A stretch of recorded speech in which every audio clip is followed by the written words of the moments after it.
Hello guys, in this video we are going to do this question, global and local inversion. So this is just a fancy name for inversion count. So inversion count is quite a popular type of question, uh, and it is asked in at in many places. So let's see the question. So we have some permutation a of 0 to n minus 1. So it is given that uh, again, I have not done this question directly, but I know the idea behind this, so I will be implementing it for the first time, and especially in Golang, I will be implementing it for the first time. So observation one, and I also thought about that. What I am going to do is I will be separating out all the code, and I will share the code on my GitHub account with all the explanations. So it would be beneficial for anyone who is watching the video to go through the code. And I will write all the comments also in the code too. So yeah, so that's the announcement. So observation one, so the elements are from 0 to n minus 1,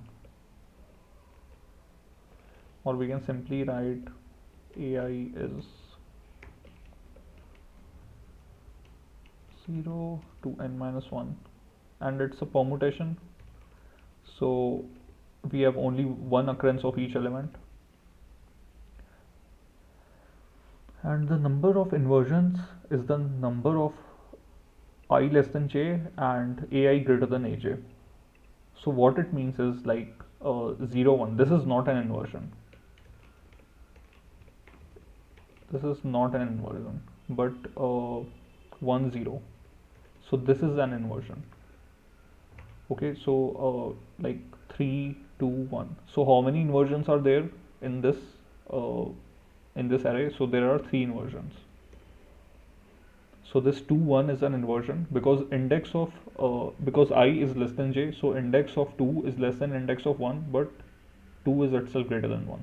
So this is one inversion, and then 3 1, so this is another inversion, and okay, 3 1 is one inversion, 3 2 is one inversion, because again index of 3, which is 0, is less than index of 2, which is 1, but 3 itself is greater than 2.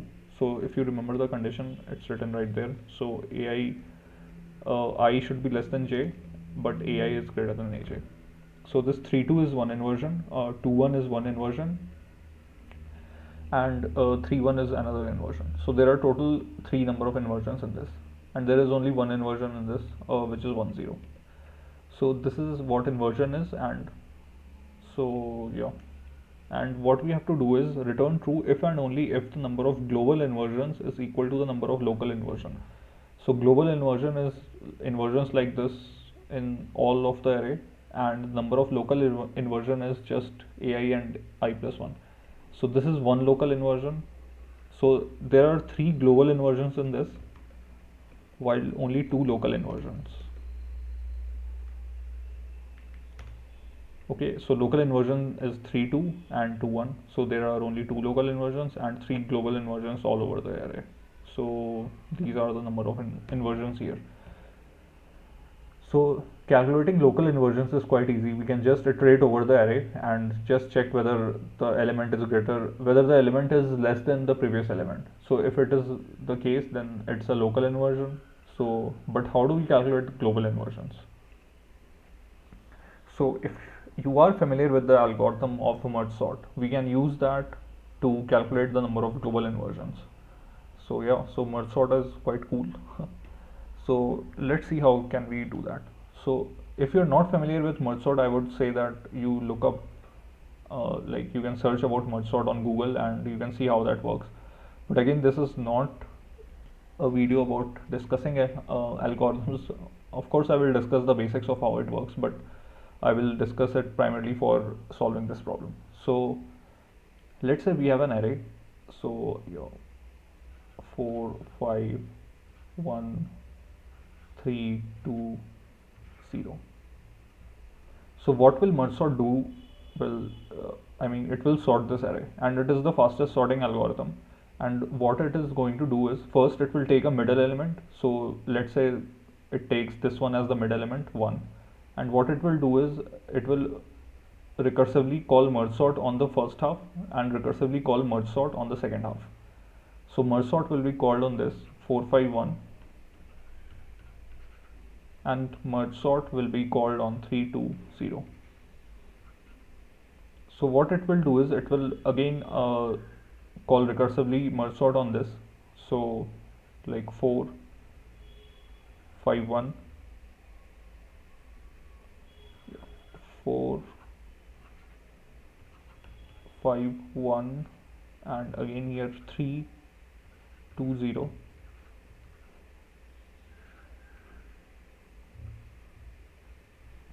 And again merge sort will be recursively, this single element is already sorted, so it will return it just like that.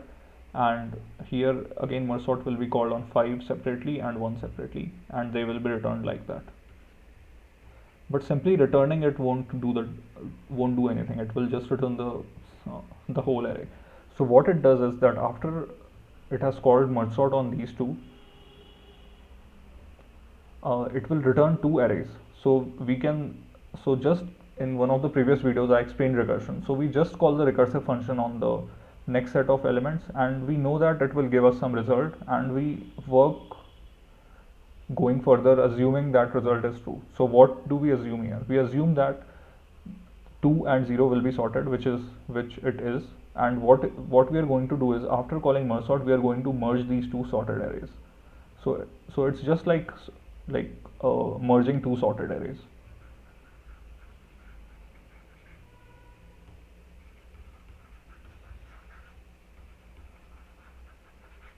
Actually, this seems like a nice problem, and I will make a video before this, uh, so that you can understand this problem clearly. But yeah, so I've already made. So this is I'm making this video in the future, but I'm sure that I'm going to make a video of how to merge two sorted arrays. And if you have already seen that video, then this will be easier for you. So we have two sorted arrays. So what merge sort will give us is two sorted arrays. So let's say it gives us two sorted arrays 1 2 3 and 0 9 11. Then what we are going to do is we are going to have two pointers which are pointing to 0 and 1, and we will make a whole new array which will like just merge these two sorted arrays. So it will be 0 because 0 is less than 1, and now this pointer will point to 9, and among 9 and 1, 1 is smaller. This pointer will point to 2. Among 2 and 9, again 2 is smaller, so this pointer will now move forward and we will place 2 here. And among 3 and 9, again 3 is smaller, so we will place 3 here. And now this array ends, and so all the elements that are left in this array, we know that they are sorted, so they are just placed one after the other. So this is how we merge two sorted arrays, and I've already done a video. Actually, I have not done the video, but I will do it now, and I will link that, I will sequence that video before this, so you can know how to merge two sorted arrays. But it is something similar to merging k sorted linked list, but instead of using heap, we only use two pointers, because instead of k arrays or instead of k list, we have only two elements. We have only two arrays which we are considering at a time. Okay, so this is how merging of two sorted arrays work. But there are a few number of observations that we can do here, and we can use those observations to solve our question. Let's say we have an array a1, a2, a3, a4, and another array a5, a6, a7, a8, and we need to merge these two arrays are sorted, and we need to merge these arrays. And let's say our pointer is pointing to here j and here I. So now while merging them, we know that ai is less than aj. So since ai is less than aj, we know that we are going to place ai first. So whatever elements are before that, so whatever elements are before the jth element in the second array, which is a5 and a6, we know that a3 is greater than a5 and it is greater than a6. So we know that a3 is already greater than a5 and a6. Why? Because had had it been smaller, so it would have already the pointer would have already uh, like passed through A3, and it would have already inserted it into our new array which we are making, and the pointer would have stayed somewhere here. So what I'm trying to say simply is that if the pointer is pointing to two elements in two different arrays, so in first one ith element and in second one jth element, we know that all these elements, let's call it x1 and let's call this y1. So we know that all elements, so all element y belonging to the set y1 are going to be less than ai.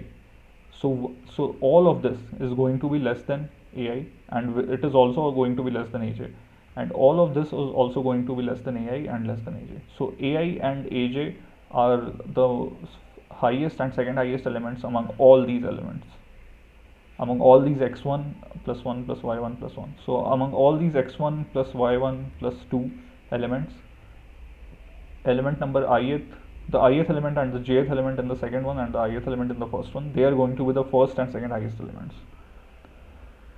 So now what does it mean?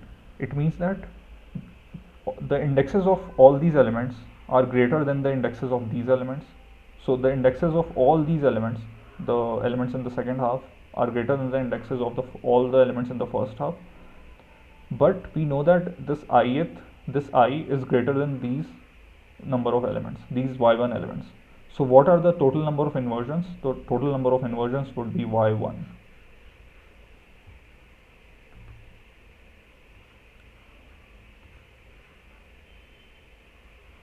Let's call it I, this is j, and let's say these are y1 number of elements, these are x1 number of elements.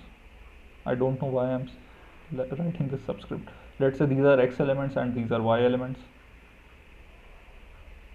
Oh, okay, so these are x elements and these are y elements, and what I'm saying is that since this I is greater than these y elements, so the number of inversions is going to be y. So let's say our inversion is some global variable, so we just increment the count by y, because we know that all these indexes, these are not two separate arrays, but they are part of the one single array. So this is the first half and this is the second half, and we are merging these halves which is already sorted by using merge sort. So we know that all these indexes are less than these indexes. So this I, the index of this I, is going to be lesser than all the indexes here. But since this ai is greater than all these elements, so these are the number of inversions, because comparing to everyone it is going to be greater, and the indexes, the value of ai is going to be greater than y0, y1, y2 till yj minus 1. So this is going to be greater than all of these, but we know that I is less than it is less than this 0, 1. So this index of 0, index of 1, oh, so this I is going to be, I will do it again. So ai is going to be greater than a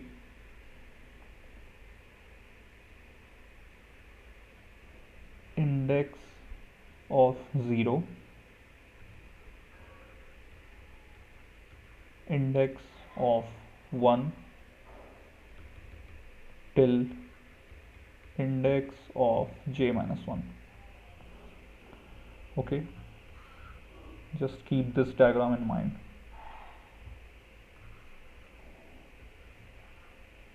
We are at here j, and this is index of 0, index of 1, and this is going to be some I. So ai is greater than all of these, because currently our pointer is pointing to I and j, but we know that index of 0, index 1, and till index of j minus 1, they are all going to be, the indexes are going to be greater than this ith index, but the value is going to be greater. So these j minus 1 elements are the number of inversions. Okay, so simply put, it is like that.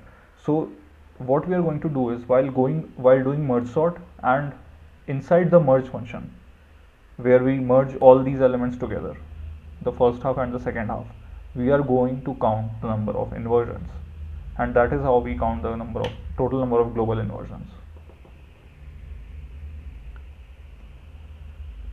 So we count the number of inversions while calling the merge function. So I will be writing all these notes very clearly, and I will like link the GitHub repo. But for now, let's solve this question. So function merge sort. So function merge sort takes an array of integers. It takes the left index and the right index, which are both integers, and it just sorts the array. So if L is less than R, because, or we can say that if L is greater than or equal to R, then return, because it's a base condition, we don't need to do anything else. We need to call merge sort a L comma mid.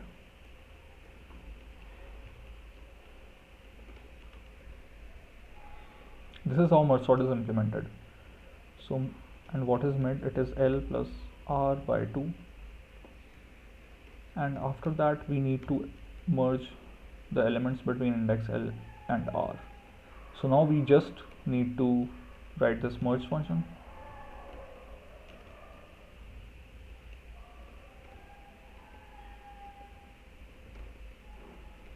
Again, here mid is L plus R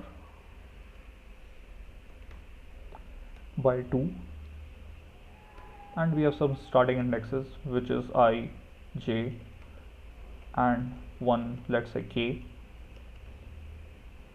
I will be L, we start from L, and J would be mid plus 1. J will be mid plus 1, and K would be equal to 0. And let's make a temporary array, and the size would be equal to R minus L plus 1. These are the total number of elements that we are going to actually merge together. Like, this is going to be the length of the whole list, the final list. So now what we are going to do is, while I is less than, like instead of while in Golang we used for that. So while is equivalent to for. Like, it's a multi-purpose thing, so you can use it to write loops and even while loops.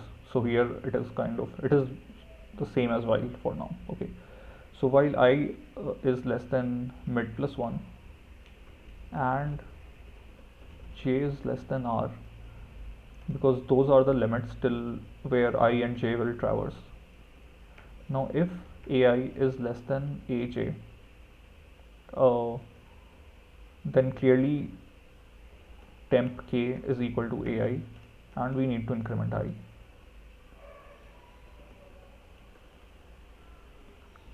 Let's call it less than equal to, and then this is temp K is equal to AJ and J plus plus.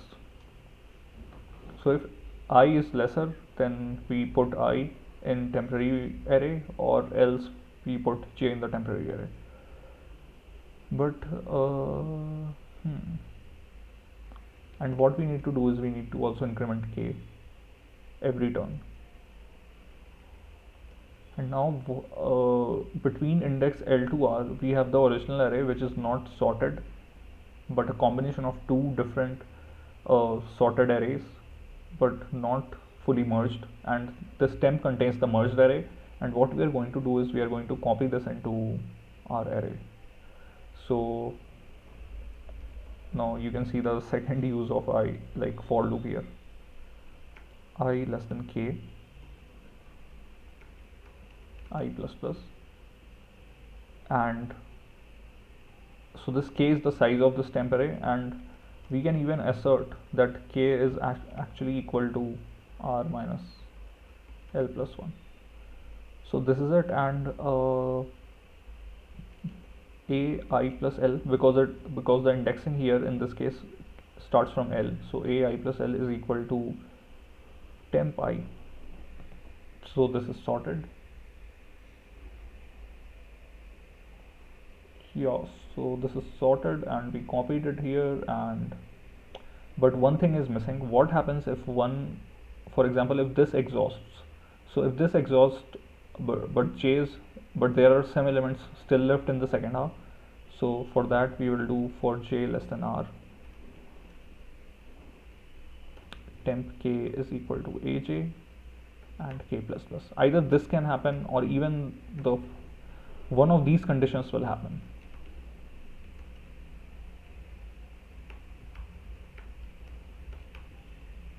Because either this one will exhaust, so in this case this part will work, or this one will exhaust, in that case this part will work. So this is it, and I think this should work. So yeah, merge sort is pretty easy thing to write. I practiced it a lot while I was like doing college. So length a minus, or we can simply say var n int is equal to length a.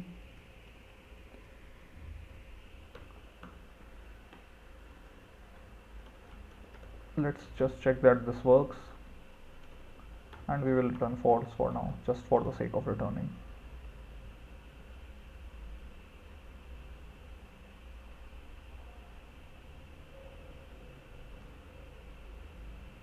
Okay, so this is a.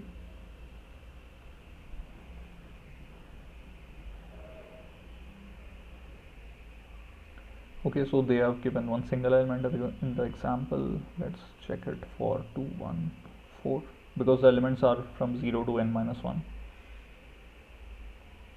It's given in the question. Index out of range with length 2.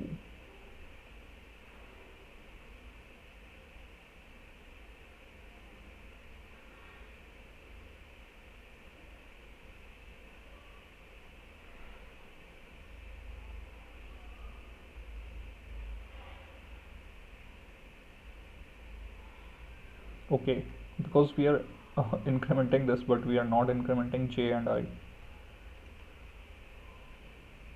So some error due to that.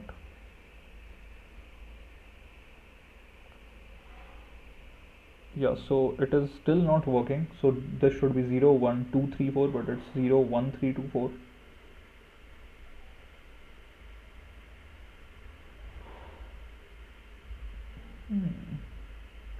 We are incrementing j, we are incrementing k, and here I and k, and I plus l is I until k. So this is correct. J I, and this is also correct.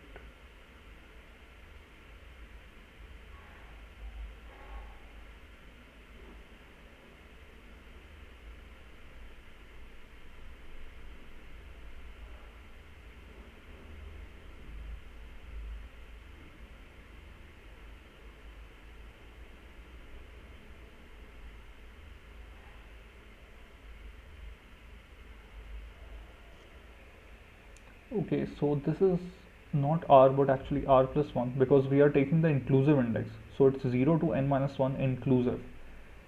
So this is so j should not go till r minus 1, but actually till r, because it's included.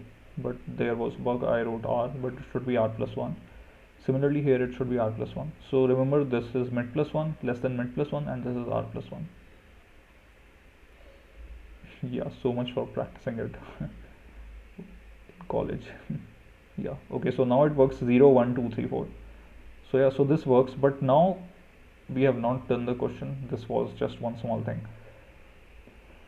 Now instead of like simply sorting this whole thing, let's return count 1, the number of inversions. So this is the inversions in the first half, L to mid. These are the inversions in the second half, and these are the total inversions which were encountered while merging the whole thing. So what we need to do is we need to return count 1 plus count 2 plus count 3, and in the base case we return 0, no inversions when there is only one element.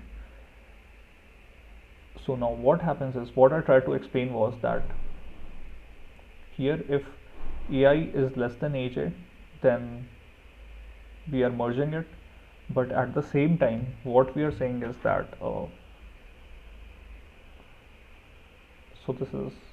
so here we have I and here we have j. So ai is less than equal to aj, so this whole thing is an inversion, right? So we just add these many things to the total number of inversions. And what is the count of these things? So we are here like this is mid plus 1 and this is j, so the number of things are j minus mid plus 1.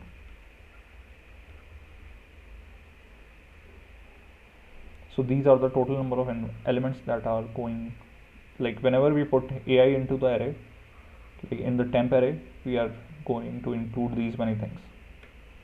Because ai is smaller than aj, it means that these many things are smaller than ai, but they should be larger because therefore they are inversions, right? So whenever ai is less than aj, we note that everything before j is going to be an inversion with respect to ai. So here inversions plus equals to j minus mid minus 1 or j minus mid plus 1, however you think about it, and inversions is 0, or by default it's a 0 value, so we can just simply define it like this, and in the end we return inversions. So let's see how many inversions are there in our example.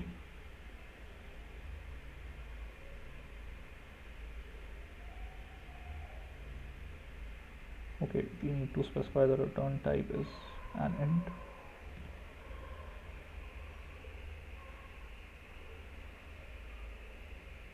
So it's saying that we have two inversions, so let's check. So 0 is the smallest element, so there is no inversion with respect to that. Now 3, there are two inversions, 3 2 and 3 1, and with respect to 2 again there is one more inversion, that is 2 1. And yeah, so we are one inversion short, and with respect to 4 there is no inversion because it's the highest value. And I can think of the bug where it's happening, like we counted the inversions here, but what about this?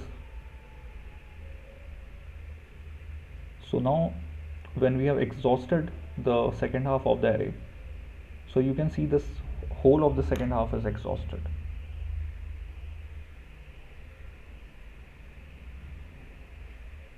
So this whole thing is exhausted and we are still here. So let's say we are here I. So for every element henceforth, this whole thing is going to be an inversion, right? Because this I is greater than this whole of the second half. So with respect to it, all of this is going to be an inversion. So we forgot that here. So again here inversions plus equals to same thing, j minus mid plus 1 that we were doing before. And now this should work, the number of inversions should be 3.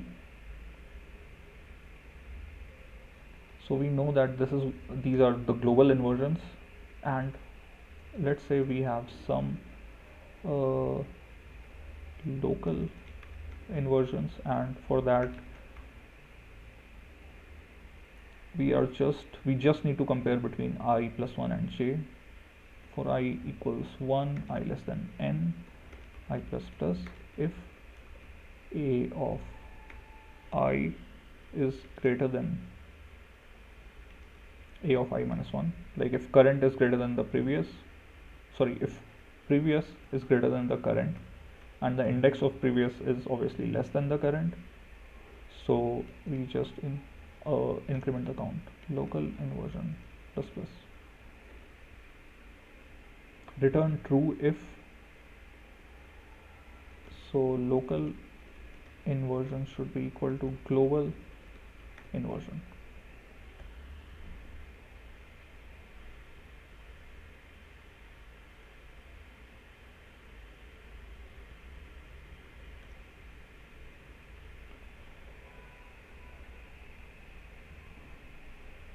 So it works here in this case, and let's try to submit it.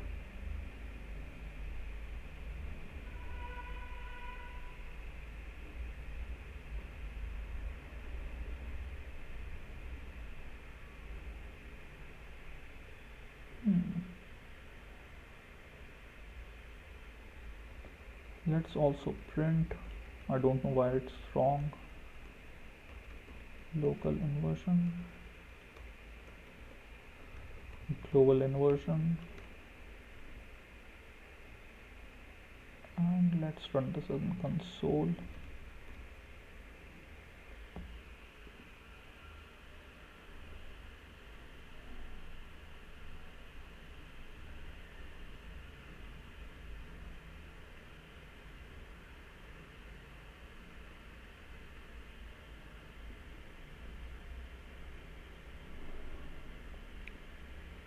So yeah, so as I thought the problem would be with local inversion. So local inversion is 0 in this case, and the global inversion is 1, which is correct.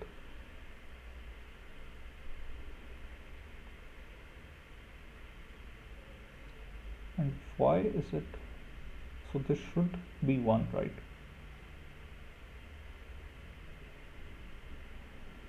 Because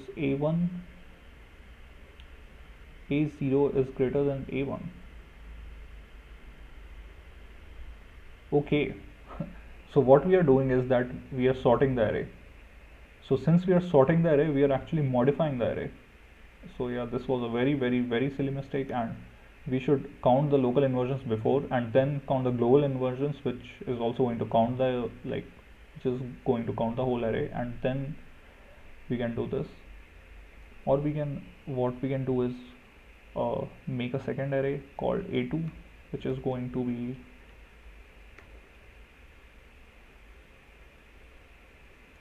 this, and the size would be equal to the same size as A1, and I think copy. We have destination and source, so destination is A2 and source is A, and call this on A2, and yeah, so I think this should also work. So this also works. So yeah, so both of these code work, and either you can count it before or you can make a copy. So just for we have no confusions, I will just remove this copy. So we are counting the local inversions first, then we are modifying the array itself, and then we are returning what is needed to be returned. So this is how you do this question, and I hope you liked the video and you learned something new. So this is an important question that we covered. So inversion count, medium, and yeah, it's related to sorting observation. Okay. Yeah, so these are the questions we have done. So in the next video we are going to discuss LRU cache, but before that, as I promised, I will also make a video before this inversion count, merge sorted arrays, if something like that exists. Merge sorted arrays, lead code. Yeah, so a question like that is here, and it should be an easy question. Like you simply need to merge two sorted arrays.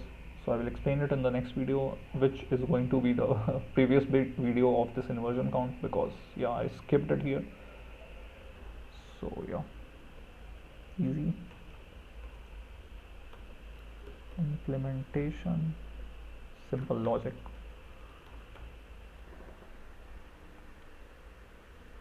So yeah, so to do. So yeah, I will see you in the previous video, and then I will see you in the next video. So thank you for watching.